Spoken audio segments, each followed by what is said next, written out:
Chico Rest. You are listening to the Let's Go Devils podcast on the Primetime Radio Network. Happy Devils Tuesday. This is Devils After Dark, coming to you live from American Whiskey inside the bar. I'm your host, Sam Wu, here with Scotty of Sirius XM Liquid Metal, coming to you live. Yeah, Facebook Live, YouTube Live, Twitter Live, and Twitch on the Let's Go Devils Network. Devils, 6 unanswered goals by the Carolina Hurricanes. Devils losing 6-1 at the Rock. Game 4. Devils down 3-1 in the series. Just absolute shocker. But, Scotty, it's going to be an unhappy Devils recap. But it's really sad right now that this could be our last broadcast here this season at American Whiskey. But I have some positive thoughts, though, that I think this Devils team just really needs to just take it one shift at a time at this point. Yeah, hello, everybody. Welcome to another edition of Devils After Dark. I'm talking about this tough loss once again.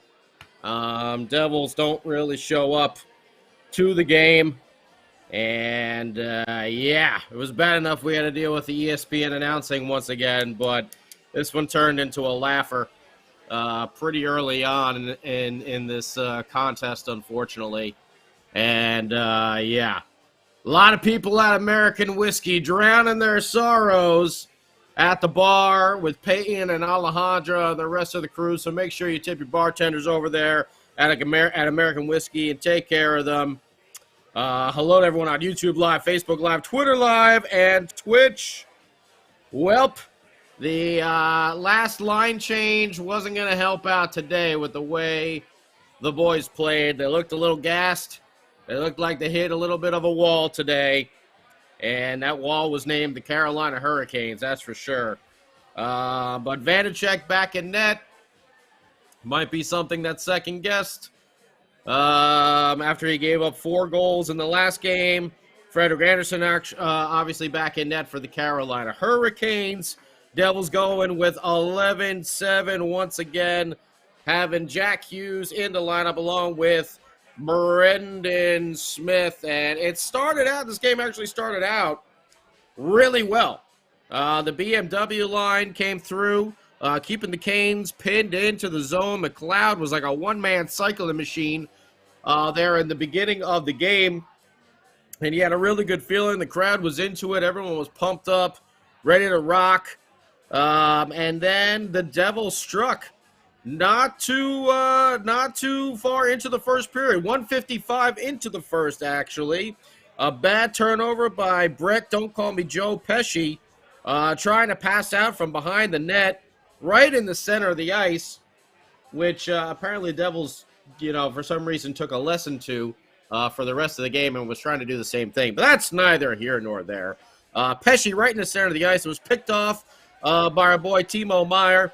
He fired a shot at net, and Jack Hughes originally thought he was screening in front, and it was Timo's goal, but it was actually off of Jack Hughes and in through the 5-hole of Anderson. The Rock explodes. And Jack Hughes has 5 points in 2 games. His 6th goal of the playoffs coming at 1:55 of the first period. 1-0 New Jersey Devils. And boy, was that place popping. And you thought you were in for a really, really good evening tonight. Looking a lot like they did in the previous game, Game 3, where they were dominating the Canes with their speed and just their passing, and everything was looking crisp. The speed mode was activated for the Devils in the first, I would say, 10-15 minutes of this game. Right after that, Vanacek came up with some big timely saves, one off the right leg, one off the left leg then, with the rebound from Jordan Stahl after the puck got knocked off of Jack Hughes' stick right in front of the net. Nico Hischier had a great pass from behind the Canes net to Palat, who shot the puck just wide on the far side. Jack Hughes was showing some good leadership, blocking a shot there in the first period, going down, taking one for the team, sacrificing, showing what a leader does. But then it all started with a Jesper Bratt bad turnover at the blue line. Luckily, Brandon Smith recovered on that one to negate Aho from getting a scoring play, but that was basically all the good for the Devils in this game. Right after that, Natchez gets his first of the game at 17:40 of the first period, and this was kind of a tricky one. Luke Hughes takes a long pass. Now, instead of going up the boards, for some reason, they started going towards the center of the ice, which is exactly playing into the hands of the Carolina Hurricanes, and they were starting to shut things down rather easily, breaking up these passes, not letting the Devils get into the zone, and it happened on this play. Luke makes a long pass, and he goes for a line change, but the puck does not get into the Carolina Hurricane zone. They quickly transition the other way, and now you've got an odd man situation. And who was it? Oh, our good friend Martinuk, who was having himself a hell of a series. Not so much the first round, but boy, has he showed up here against the Devils with 3 points tonight. And I think they took an assist away from him by the end of the game, so maybe possibly 4 there. But Martinuk takes a pass and he sends a bouncer over the stick, I think, of Siegenthaler. And Natchez is able to bat that bouncing puck right out of the air and past Vanacek for a 1-1 tie at 17:40 of the first period. Now, right after that, oh boy, Eric Halla trying to clear the puck in the zone. Ba-choom! Catches it on the curl of the stick and right over the glass. Delay a game. Oh boy, not good over there. At that moment, you can see that the Carolina Hurricanes got their legs underneath them, and they were ready to rock and roll in this game. And it seemed like Coach Brindamore had a pretty good game plan for the Devils coming in tonight. And after the first 10 to 15 minutes, boy, were the Canes executing. The Devils actually kill off that penalty. They allow 0 shots on goal, but then Timo Meier takes a goalie interference, which, okay, it was. I wouldn't say it was on purpose, but incidental contact. I'll give you that. Timo was going hard to the net. He's kind of stopping, kind of trying to avoid, but he spins. He crashes into Anderson. They give him a goaltender interference call there. And you can see the Canes starting to gain momentum. And it wasn't too long after that. The Devils did kill that penalty off. But Natchez striked again at 7:26 of the second period. Dougie gets picked, trying to get back. And Siegenthaler gets picked. Not the puck picked from him, but actually like a basketball pick. Gets picked, trying to get back, leaves Siegs kind of alone there. Another bouncing puck, this time from Pesci. Hey! It's me, Joe. Don't call me, or actually me. It's actually me, Brett. Don't call me Joe Pesci. I did it backwards there. Hey, you insult him a little bit. A little bit you did. Call him backwards there on that one. But another bouncing puck that Natchez is able to get and put home past Vanacek. 2-1 Carolina Hurricanes. And right at that moment, I was like, oh boy, this is no good. I can see where this game is going for Vitek Vanacek. In the first period there, he kind of looked like vintage Vitek from earlier in the season, but you could just see the confidence was getting sucked out of the room, and you could feel it in the crowd. Everyone had that nervous gasp as soon as the Canes went up 2-1. Almost kind of like bracing themselves for like, oh, come on, please. Not another like 5-1, 6-1 blowout. But unfortunately, as Devils fans, that's what we got today on the home ice because the Canes started dominating play. I mean, they were shutting down all of the Devils' speed. they tried to go up the center. They started trying to go east and west instead of north and south, and the Canes just ate them up. They just ate them up, and their forecheck was all over it. All the puck battles that the Devils won in the first period, poof, those were gone. Those were all in the Canes' favor there from about, I don't know, maybe like 5 minutes left in the first. The Canes just completely turned the tides on this game. And Pesce, not only does he get an assist on the second Natchez goal, but then he gets the third goal for the Carolina Hurricanes at 9:51 of the second period. So that first one was at 7:26.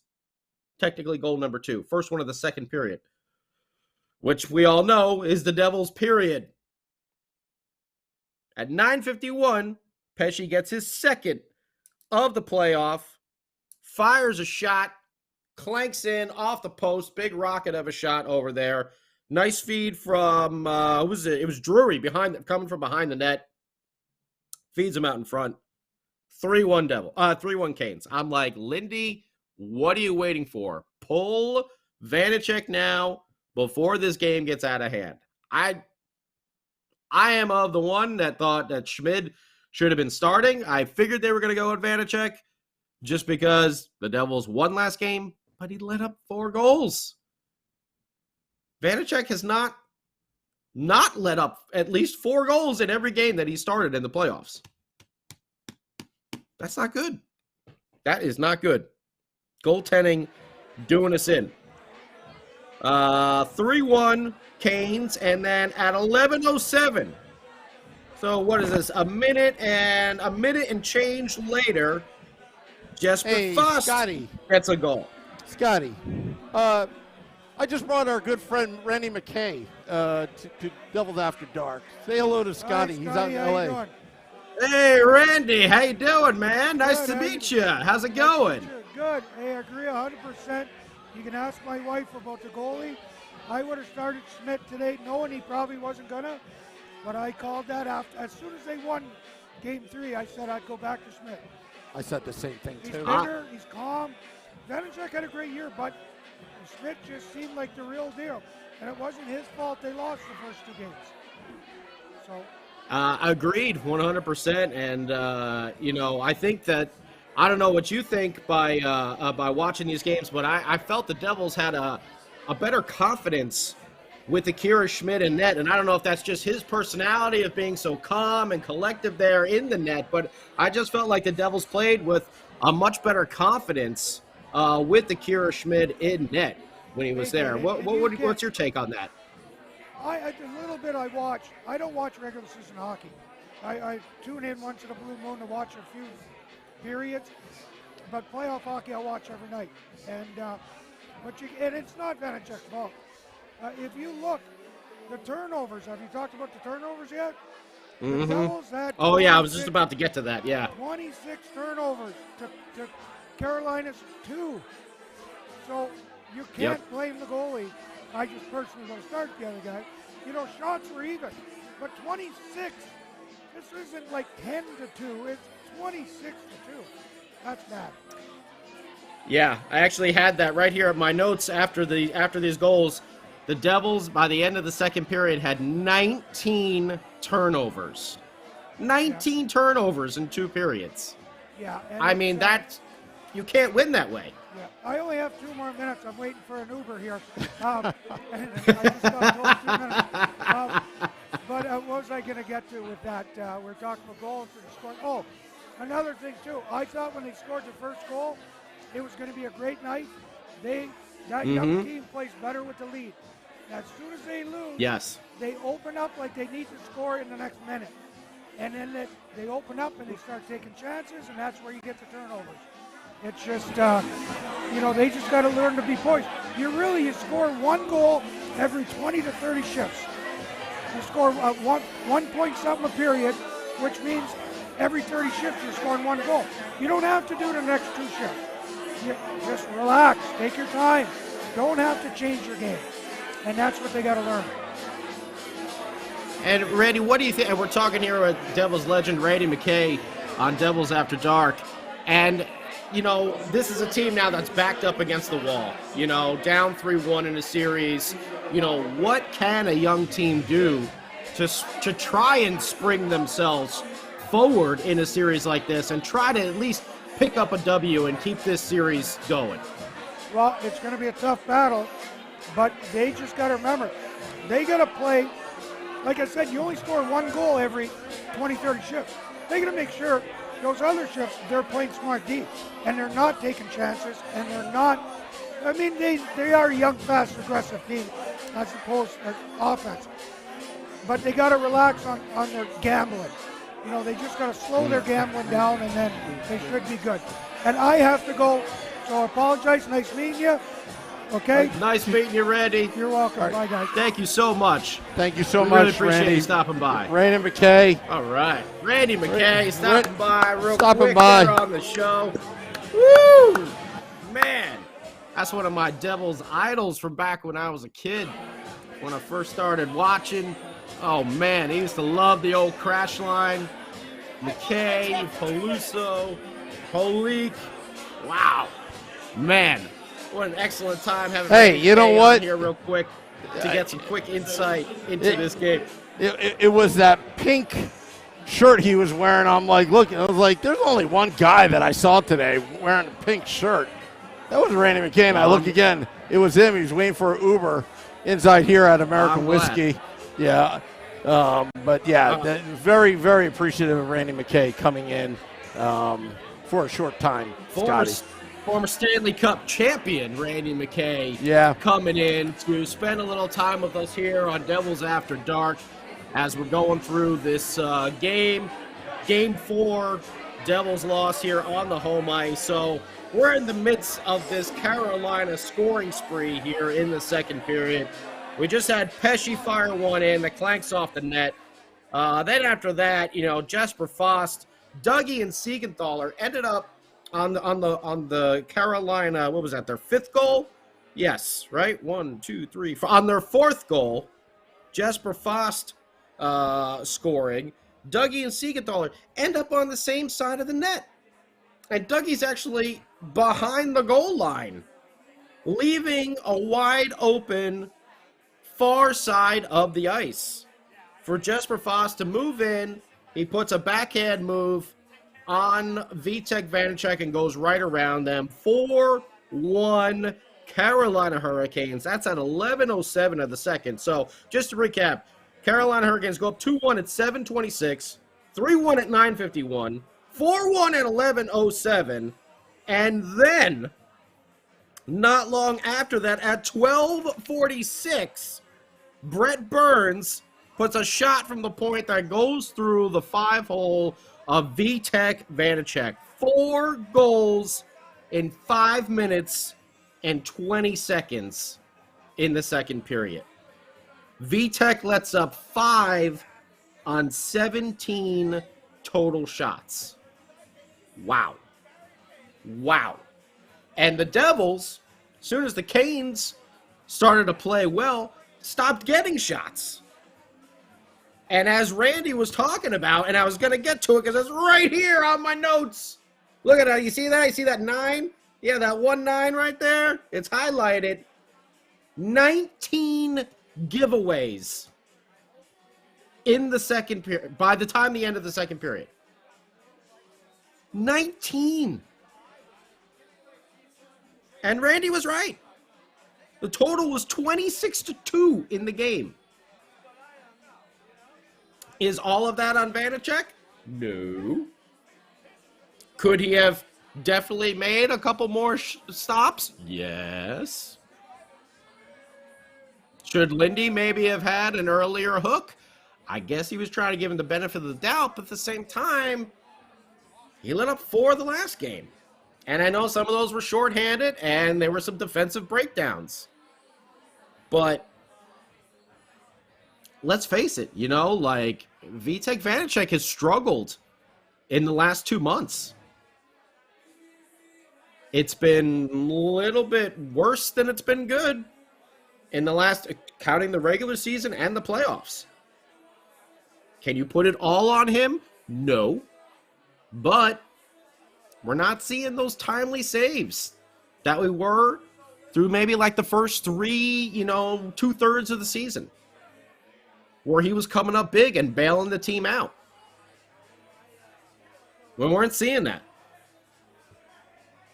But 19 giveaways through 2 periods is completely unacceptable for a playoff team. There were way too many Devils here that were just coasting through. You can see that the crowd was deflated, the team was deflated. And it was, I don't want to say it because I'm a diehard fan and I want to believe, but I had no thoughts of the Devils actually making a comeback in this game after that Burns goal. Woo! Super chat. And It's _reap says Devils need veteran. A few veteran guys going. UFAs are Ben Bishop, Frederick Anderson, Ilya Samsonov, because we need veterans to prep younger guys. Also on defense, Vince Dunn, restricted free agent, would be nice. Just want to put that out there, Scotty. all right. And then the Canes weren't done yet. Because even with the Kira Schmidt in, and this was a tough one, but friggin' Jordan Martinook is having the series of his career. Makes a shot from the faceoff dot over the glove and ting off the crossbar, down and in. I mean, that was a Jack Hughes or Sebastian Aho type of shot coming from Jordan Martinook. And we'll say it again because we've said it in every single game in this series. This is a guy the Canes put on waivers not too long ago. And nobody picked up. And look at the way he's playing in this series. Unreal. At 19:36 of the second period, Canes get the 6-pack. A 6-pack to go. On the road. And yeah, Devils fans knew it. I think the Devils players knew it because they were playing like it, that this one was over. Sucks. Because we were really hoping for a Game 4 victory, much like we saw in the Ranger series. And the Devils needed this one badly. They needed to go out there and play the entire 60 the way they did the first 15. And they didn't get it done. So, chalk this up as a young team, a learning experience, something I hope every single one of these players that remain on this team remember and think about.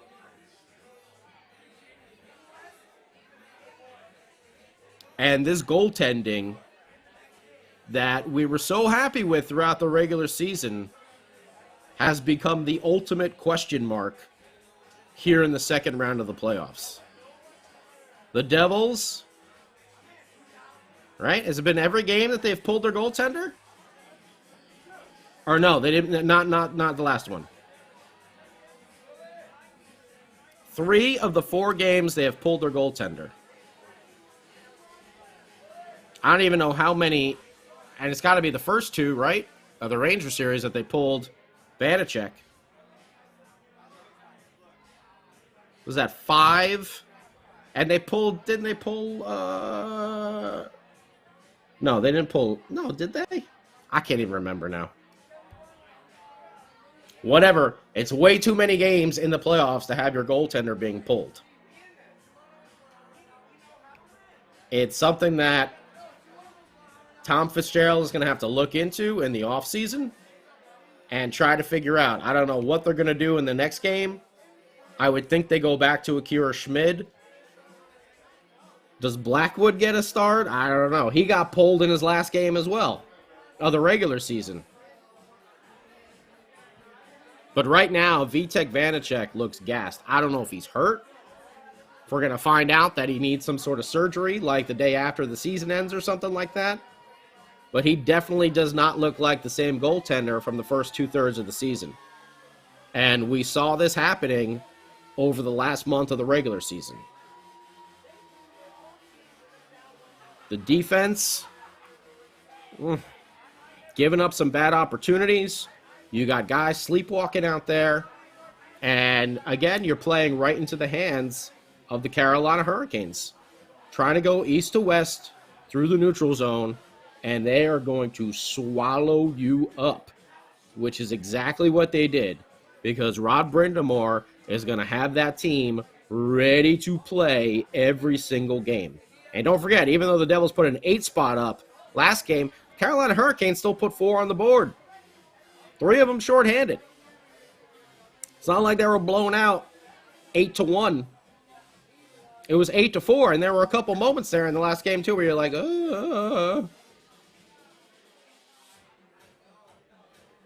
So, just a very, very disheartening loss. I mean, the third period was just a blah period. I mean, game was over. Game was over. You know? The Devils really didn't show much fight, and the Canes didn't really have to do anything because they already had this. They knew they already had it wrapped up. They can tell the crowd was dead and the team was dead. And just a bad showing all around for Game 4 when you really, really had the opportunity to get yourself back into the series. 3 stars of the game. Martinook gets your first. Natchez gets your second. Brett Burns gets your third. Shots on goal for the Devils, 8-9-5. Jeez. For a total of 22. The Canes, 9-10-10 for a total of 29. The only thing we really did well was face-off percentage. We had the advantage there, 59% to 41. PK did okay. The Canes were 0 for 3, but the Devils were 0 for 2. Devils out-hit the Canes 32-30. They had 16 blocks, which is nice. The Canes only had 9, but, you know, when you only have 22 shots on goal, not too good. Not too good. And then the infamous stat, giveaways, 26 for the Devils. And how many times have we talked about that on this very show? How the Devils need to get that number down into the single digits. They've been in the teens like all season long. And we talked about it. That's not going to fly in the playoffs. And the Canes just, man, did they show him up tonight. The Canes had two giveaways the entire night. And one of them was on the first goal in the first minute of the game. The Pesci giveaway where Timo intercepted the pass there. After that, they only had one giveaway for the remainder of the game. 13 takeaways for the Canes. Just all around, you know, a poor performance from these Devils. I'm going to blame Sean McDonough. They seem to not do well whenever he's announcing. Time on ice here. Boy. Nobody really has some impressive numbers. Marino led the team, I think, here with 20 minutes and 2 seconds. Where's Luke? Luke had 18 minutes and 16 seconds of ice time. Mikey McLeod, I will say, played well. He had 19 minutes. The fourth line in general played well. Again, they seem to be the only line that's really sustaining offense and pressure. The rest of the team, they look a little bit lost right now, and there definitely looks like there's some passengers out there. I don't know what Lindy's going to do for the last game of the season. Is he going to shake it up? Is he just going to give it the same lineup? Are we going to see Sharon Govich back? Do we see Boquist back? Are we going to go back to a 12-6 instead of 11-7? If you go back to 12-6, do you keep Luke Hughes in there? Does Blackwood get one more appearance? Do you let it go with Akira Schmid? I would say let Akira Schmid go in there. Does anyone else get an opportunity to come back in? Curtis Lazar? We're going to find out, in 2 days. And just a very disappointing loss at home in front of a just absolutely jacked up crowd at the Prudential Center, ready to explode, and they did explode after that first goal. And they were just waiting for that goal number 2, but as soon as the Canes scored, you saw the momentum shift, and these Devils, they went into a hole and they could not get out. And they played right into the Carolina Hurricanes' hands for this entire game. And we'll say it again, 4 goals in 5 minutes and 20 seconds. And we can go back, Captain Hindsight style, and say Lindy should have pulled Vanacek earlier. I believe he should have, but you know what? Lindy's done a good job this year coaching this team and has had the finger on the pulse the entire season. So I'll give him that one, but 19 giveaways through 2 periods. Just unacceptable. You can't do that against a Rod Brindamore coach team. They will bury you, and that's what the Carolina Hurricanes did. So, want to hear what you think about it? YouTube Live, Facebook Live, Twitter Live, and Twitch. Sorry if I was a little down here, but I mean, hey, just being honest, it was a tough game. There's not very much good to come out of this one. Jesper Bratt, again, silent. Tom Satar really didn't do that much tonight. Jack, you saw, was out there hustling, but he got dinged up on kind of the weird hit along the boards. He left the game for a little bit, then he came back on the ice. Timo Meier still looks like he's struggling to breathe with that broken nose. Nico was hustling, couldn't pop one in the net. Palat missed that one, shot that one wide in the first period. If he got that 2-0 Devils, it could be a completely different game. And that was a beauty of a feed from Nico from behind the net. But defense looked scrambled. Siegenthaler and Hamilton were all over the place again, out of position.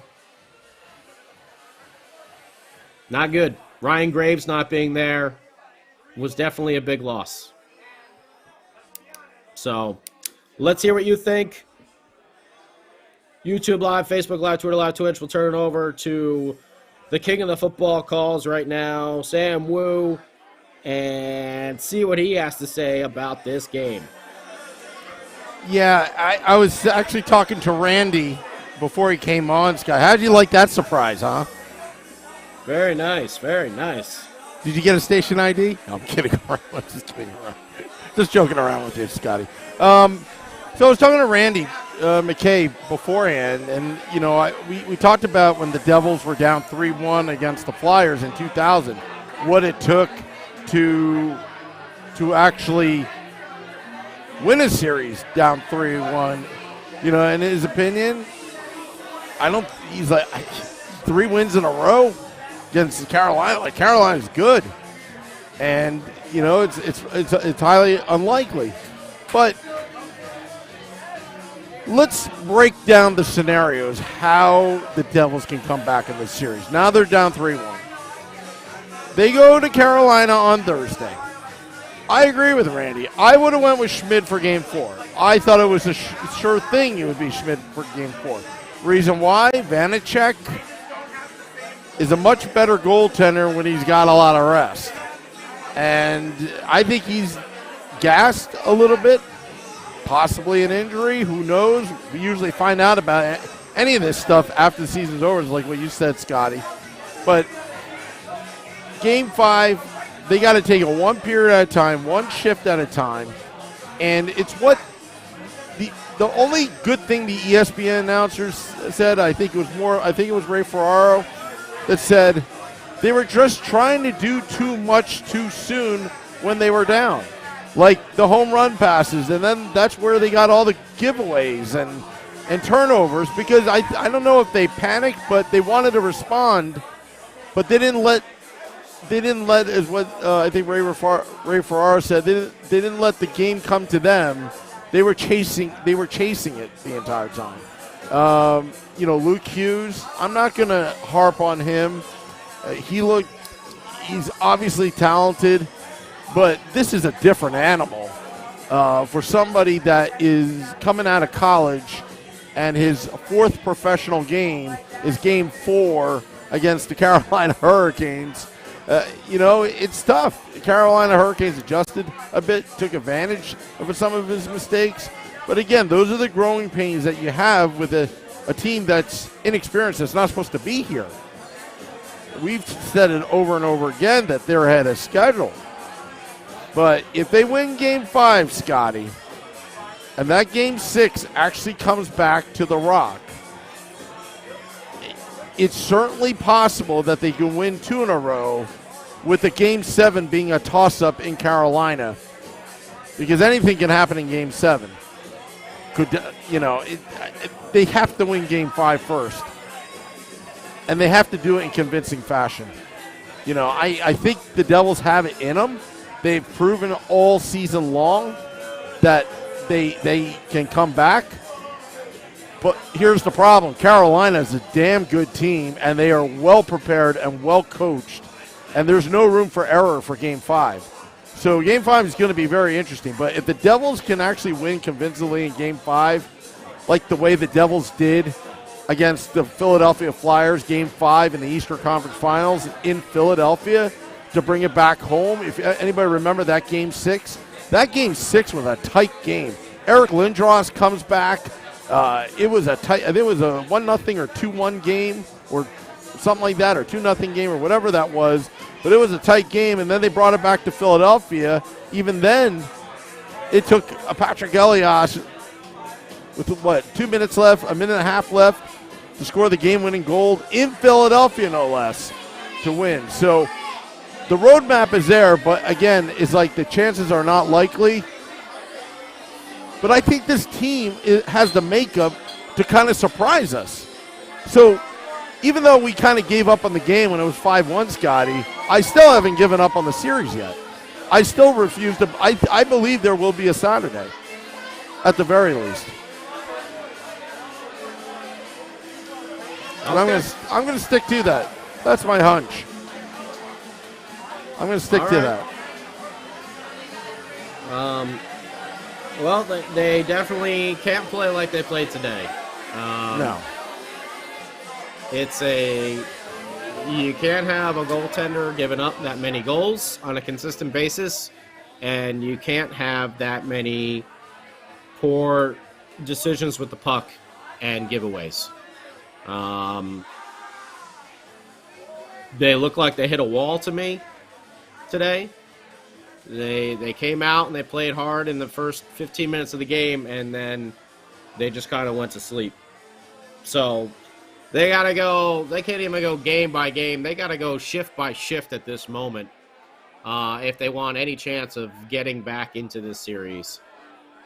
Can they do it? I mean, it's been done before, so you never say never, but it's going to be a very, very, very tough mountain to climb against this Carolina Hurricanes team, a team who last year went out in the second round due to their inability to keep up on the scoreboard. And don't think that this team doesn't remember that. And they don't want the same thing to happen again this year. And even with the Devils, who we know can put up a lot of goals at a fast pace, this Carolina Hurricanes team hasn't scored less than 4 in these 4 games. Yeah. 4 is their low total. That's not a good recipe for winning when you're on the other side. So the defense has to improve. And we can talk about that old team about Philadelphia, but the defense on that team is a little bit different from the defense on this team and the way they play. And I don't know if they have anyone that can shut down the other team the way that the old Devils had. And right now, Carolina's forecheck is just on point. They're just mauling their way through the Devils' speed. And the Devils, again, got out of their game. And you go east to west. And it's not gonna happen. It's just not going to happen. So they really need to take it shift by shift in this next game. We know Brindamore is going to have the last change because the Carolina Hurricanes are going to be at home, which means Stahl is going to be matched up with Jack Hughes the entire night, and that wasn't a good recipe in games 1 and 2. The Devils are going to need someone else to come through on the score sheet, and it's been very lackluster so far with all the other names scoring-wise throughout the regular season. Jesper Bratt, man, been bad. Been bad. You know, Timo got an assist tonight. He's done a lot of other things, but we also need him to put the puck in the net. It's been Jack Hughes and Eric Halla and the fourth line. And the Devils need more from these other guys. And if you look at their offensive output, 1-1-8-1. Again, not a recipe for success. Especially with the way the goaltending has been giving up goals left and right.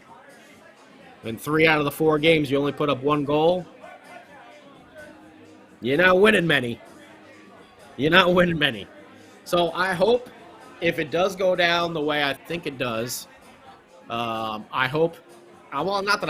know that this will be a learning experience for the Devils. And I know that they are going to be back in the playoffs on a consistent basis, year in, year out now. They have broken through, and they have made their way, and they have announced to the league that they have arrived. They may need some more experience come playoffs, but they are going to use this as a learning experience. And I know Jack Hughes doesn't like to lose. I know Nico Hischier doesn't like to lose. And those guys are leaders. And if this series ends up getting wrapped up by the Canes, I don't think these guys are going to forget it. They're going to remember what the Canes had and what it took to win and what they did. We'll see what happens. It's not over yet, okay? But they got to go shift by shift, and their backs are up against the wall right now. Against, now that the Bruins are out, I would say the odds-on favorite in the East.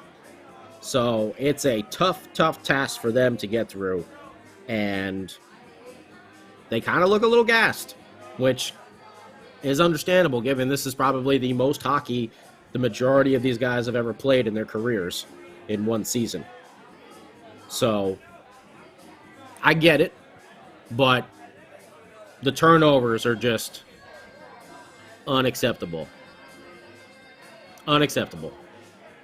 19 through 2 periods. That's a way to make a third period that has the fans, heading over to American whiskey to drown their sorrows a little earlier in the night than everyone was expecting. And it was a tough one. It was a tough one. But we'll get through it. We'll get through it, and we'll see what they do on Thursday night down there in Carolina. Never say never. Hopefully they are listening to this podcast right now, and they're going to pin it up on the bulletin board and say, hey, we're gonna prove this idiot wrong over here. Yeah. And show them that we can play and that we can get through this and that we can take it shift by shift, period by period, and win one and get it back to the Rock for a Saturday bonanza. It's going to be a tough task, but they can try and do it.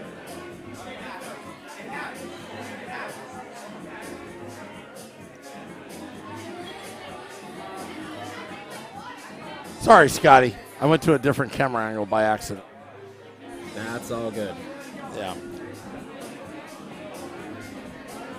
Well, I think we should wrap it up for this evening. Yep. Tough loss here. Disappointing loss at home.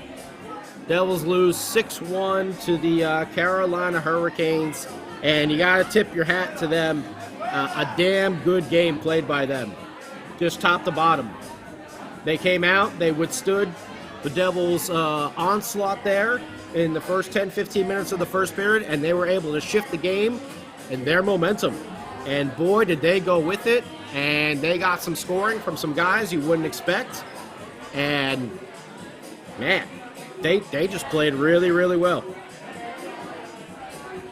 So you got to tip your hat and good job to Coach Brindamore there for getting the team ready to play when everybody thought the momentum was going Devils' way here in this game. And it definitely felt that way in the beginning of it as well. But they withstood it.